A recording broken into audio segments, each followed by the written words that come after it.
Students, आज हम पढ़ रहे हैं अपना हिंदी व्याकरण का क्लास 8 का लेसन नंबर 21 जिसका नाम है अनुच्छेद लेखन। तो आइएगा पहले बच्चों शुरू करते हैं।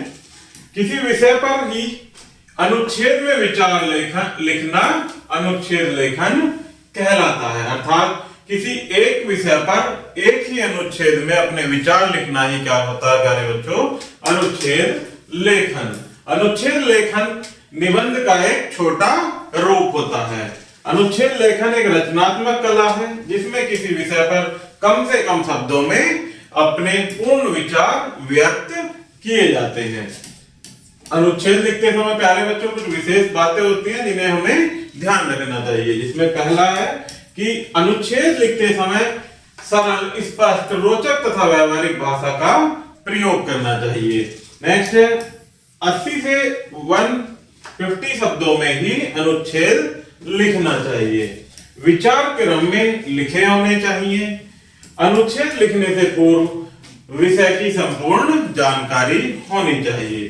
कुछ उदाहरण भी दिए गए हैं प्यारे बच्चों, इनको देखते हैं और समझते हैं। जिसमें पहला टॉपिक हमें पहला विषय दिया गया है कर्म का विषय में महत्व।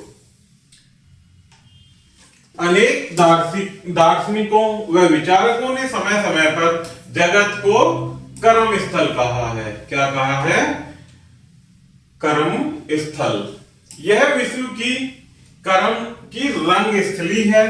परंपरा लग रही यहाँ ठहरा जिसमें जितना बल है। क्या है? यह एक रंग स्थली है। परंपरा लग रही यहाँ ठहरा जिसमें जितना बल है। जैसी उक्तियां कर्म प्रधान विश्व की ओर ही संकेत करती हैं। गीता कर्म रहस्य के अनावरण का अनोखा ग्रंथ है। महाभारत का भीष्म पर कर्म की ही बात करता है। जगत अपने आप में कर्म का प्रतिफलन है।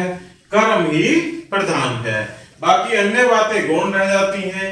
महामना तुलसीदास ने प्रकारांतर से प्रभु की अर्चना करते समय यही बात कही कि उस विश्व विभाग के स्वामी ने अपनी इच्छा से जिस जगत की उत्पत्ति की है उसमें कर्म पर सर्वाधिक बल दिया है। वह लीला पुरुष भी जब धरती पर उतरता है तो धरा का उद्धार करने के लिए कर्म करता है। लीला शब्द तक में जब कर्म का सद्भाव है तो हम जैसे सामान्य प्राणियों की तो बात ही क्या है। कर्म का रहस्य सृष्टि के अणु अणु में व्याप्त है। कर्म एक सार्वभौमिक सत्य है। यह सार्वकालिक तथा सार्वजनिक तथ्य है। कर्म से तो बचा ही नहीं जा सकता। सामान्य कीड़े से लेकर बड़े बड़े जंतु तक प्रत्येक को अपनी उदार पूर्ति एवं जीवित रहने के लिए हाथ पांव तो हिलाने ही पड़ते हैं। इस जगत में कर्म से श्रेष्ठ कुछ भी नहीं है। कर्म ही सेवा है, कर्म ही भक्ति है, कर्म ही साहस है, कर्म ही ईश्वर के प्रति अपनी निष्ठा ज्ञापित करने का दूसरा नाम है। तो प्यारे बच्चों, इसलिए हमें अपने कर्म, अपने सद्कर्म अच्छी रूप से हमें करने चाहिए। नेक्स्ट है प्यारे बच्चों, एक विषय दिया गया है श्रम का महत्व। हर एक मनुष्य में सफल होना चाहता है। हर एक मनुष्य अपने जीवन में सफल होना चाहता है। यह सफलता उसे श्रम करने पर ही प्राप्त होती है, क्योंकि संसार में सफलता पाने का एक ही साधन है और वह है श्रम। मानव जीवन में श्रम का विशेष महत्व होता है। यही एक शक्ति है जो दुर्बल को सबल और रंग को राजा बना सकती है। परिश्रमी व्यक्ति श्रम करके ही अपने जीवन की हर इच्छा आकांक्षाओं को अपने परिश्रम के बल पर पूर्ण कर सकता है। इस संदर्भ में वरदराज का उल्लेख करना सर्वथा उपयुक्त है। वरदराज को उनके गुरु ने बार बार असफल होते रहने पर मंदबुद्धि समझकर अपने आश्रम से वापस घर जाने को बोल दिया था और कहा था कि तुम कुछ नहीं बन सकते।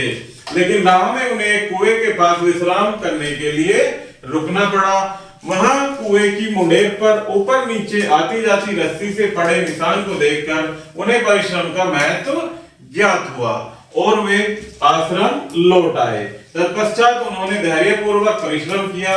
उसके बल पर वे ज्ञानी ऋषि वरदान के रूप में विख्यात हुए। परिश्रम व्यक्ति को उन्नति के सर्वोच्च शिखर तक पहुंचा सकता है। इतिहास के अध्येता भली भांति समझते हैं कि अर्थ और कीर्ति प्राप्त करने वाले प्रत्येक व्यक्ति ने परिश्रम को सबसे अधिक महत्व दिया है। कर्तव्यनिष्ठ योगी ही सदैव शिखर तक पहुंच पाते हैं और अपना तथा राष्ट्र का नाम ऊंचा करते हैं। श्रम की उपादेयता को कोई भी अस्वीकार नहीं कर सकता। नेक्स्ट विषय दिया है प्यारे बच्चों, नारी। इसे समझते हैं। आज की भारतीय शिक्षित नारियां ही अच्छी गृहिणियां नहीं बन सकती। यह प्रचलित धारणा पुरुष के दृष्टिकोण से ही बनाई गई है, स्त्री की कठिनाई को देखकर नहीं। एक जैसे वातावरण में पले और शिक्षा पाए हुए पति पत्नी के जीवन तथा परिस्थितियों की यदि हम जांच करें तो संभव है कि आधुनिक शिक्षित स्त्री के प्रति कुछ सहानुभूति अनुभव कर सकें।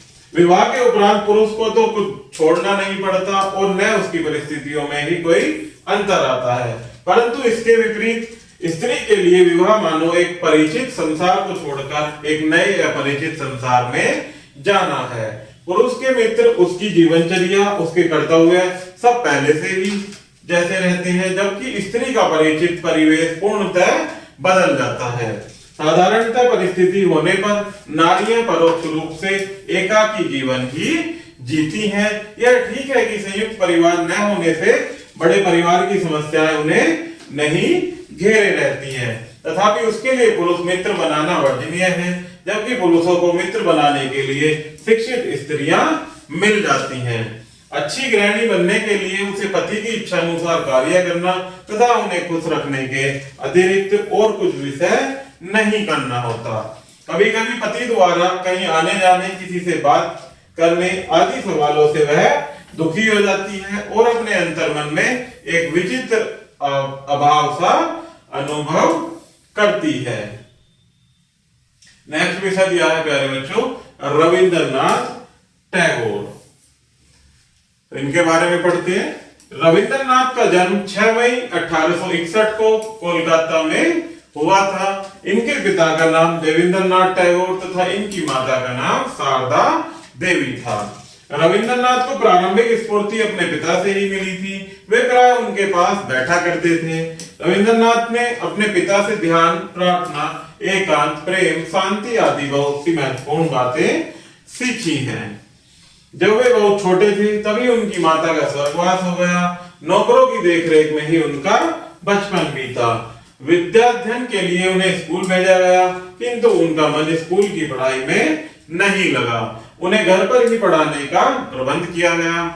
1873 ईस्वी में उन्होंने पृथ्वीराज पराजय नामक नाटक की रचना की। अगले वर्ष 1874 ईस्वी में उन्हें शेक्सपियर के प्रसिद्ध नाटक मैकबेथ का बंगला में अनुवाद किया। वे धीरे धीरे कविता, कहानी आदि भी लिखने लगे थे। 1877 ईस्वी में उन्होंने पहली बार इंग्लैंड की यात्रा की।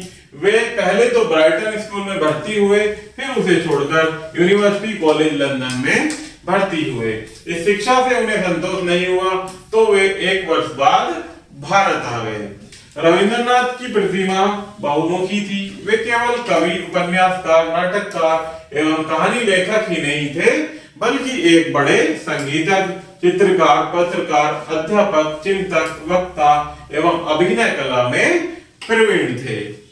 इन सभी विषयों पर उनका असाधारण अधिकार था। 8 अगस्त 1941 को गुरु पूर्णिमा के दिन 80 वर्ष की अवस्था में अपने जोड़ांसा के भवन में शिष्यों के बीच उन्होंने प्राण त्याग दिए। उन्हें खोकर विश्व मानो दरिद्र हो गया। नेक्स्ट विषय दिया गया है प्यारे बच्चों, गुरु। इनके बारे में, गुरु के बारे में समझते हैं कि गु का अर्थ है अंधकार और रु का अर्थ है प्यारे बच्चों निरोधक। अर्थात गुरु वह है जो शिष्य के अज्ञान रूपी अंधकार को दूर करता है। गुरु कौन है? जो शिष्य के अंधकार रूपी को दूर करता है। आदर अध्यापक शिक्षकों, शिष्यों के हृदय में शुभ संस्कारों का सर्जक होने के नाते ब्रह्मा है। उनके रक्षण वर्धन के नाते विष्णु तथा अशुभ संस्कारों, कुप्रवृत्तियों एवं अंतर विकारों के अपाकरण के कारण साक्षात प्रलयंकर शंकर है। एक आदर्श अध्यापक भीतर से अपनी सहानुभूति का सहारा देता हुआ ऊपर से आवश्यकता पड़ने पर प्रहार करते हुए अपने शिष्य का नव निर्माण करता है। वह कभी संकुचित दृष्टिकोण का शिकार नहीं होता। आदर्श अध्यापक में माता का साथ धैर्य होता है। वह दुर्बल कमजोर बच्चे पर अधिक ध्यान देता है, कदम कदम पर उचित मार्गदर्शन करता है। आगे बढ़ते हैं प्यारे बच्चों, अध्याय संक्षेप। अध्याय लेखन एक रचनात्मक कला है। अनुच्छेद लिखते समय सरल, स्पष्ट, रोचक तथा व्यवहारिक भाषा का प्रयोग करना चाहिए। नेक्स्ट है, अनुच्छेद लिखने से पूर्व विषय की संपूर्ण जानकारी होनी चाहिए। तो प्यारे बच्चों, इस प्रकार से हमारा ये लेसन यही समाप्त होता है। आशा करता हूं कि आपको यह वीडियो जरूर पसंद आई होगी। यदि वीडियो से संबंधित कोई समस्या है तो कृपया कमेंट बॉक्स में कमेंट जरूर कीजिएगा। Thank you.